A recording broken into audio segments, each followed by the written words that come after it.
Mari belajar tema rekreasi, subtema kendaraan di air. Halo anak-anak bunda semuanya, Assalamualaikum warahmatullahi wabarakatuh. Good morning children, how are you today? Selamat pagi semuanya anak-anak yang hebat. Bagaimana kabar kalian hari ini? Semoga kita semua senantiasa sehat selalu bersama keluarga di rumah, agar kita bisa senantiasa belajar, bermain bersama. Di video sebelumnya kita sudah membahas tentang kendaraan yang ada di darat. Sekarang kita akan membahas tentang kendaraan yang ada di air. Tapi sebelum itu, yuk kita nyanyikan lagu berikut ini. Tarik, tarik, rakitku tarik, dayung, dayung, perahu dayung. Kembangkan layar di atas kapal, peri yang besar melaju kencang. Kapal tongkang bawa muatan, kapal selam dalam lautan. Ayo nahkoda, kita arungi lautan yang biru membentang. Dari lagu yang sudah bunda nyanyikan, anak-anak pasti sudah tahu apa saja jenis kendaraan yang ada di air. Kita mulai dulu dari kendaraan yang ada di air sungai. Yang pertama, rakit atau getek.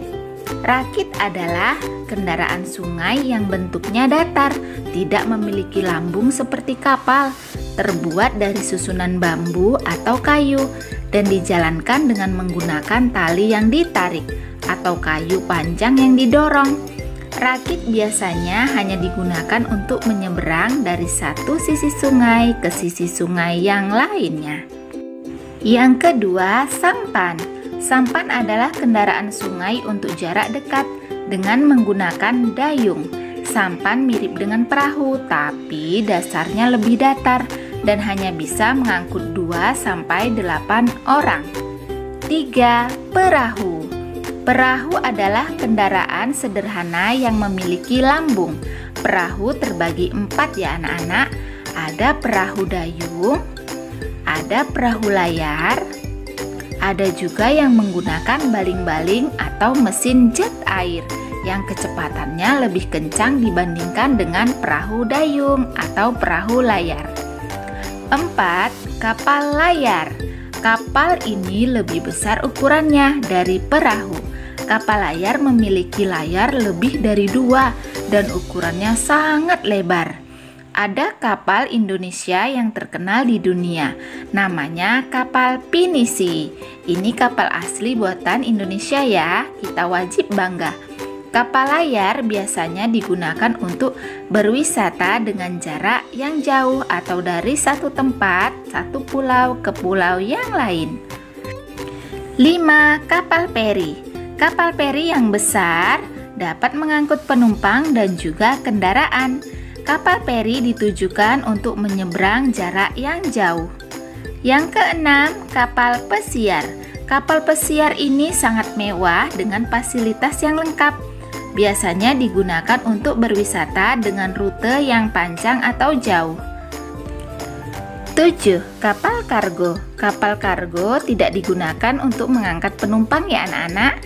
Kapal kargo khusus untuk membawa barang atau kontainer yang berat dan besar. 8. Kapal roro. Kapal roro dapat digunakan untuk membawa kendaraan seperti mobil, truk, dan lainnya. 9. Kapal tongkang. Kapal tongkang yang datar dapat dipakai untuk membawa barang yang banyak seperti batu bara. 10. Kapal tanker. Kapal tanker digunakan untuk membawa muatan minyak, gas, atau cairan kimia. Jika di darat, fungsinya sama dengan truk tangki. 11. Kapal selam. Kapal ini khusus untuk keperluan militer atau pertahanan suatu negara, dan dia mengarungi lautan melalui bawah air. Jadi dia menyelam ya anak-anak, bukan ada di permukaan air laut, tapi di dalam air laut. Sekarang kita mengenal bagian-bagian kapal. Di bagian atas ada haluan, di bagian depan kapal ada anjungan tempat nahkoda mengemudikan kapal, ada geladak atau lantai kapal, ada buritan atau bagian belakang kapal.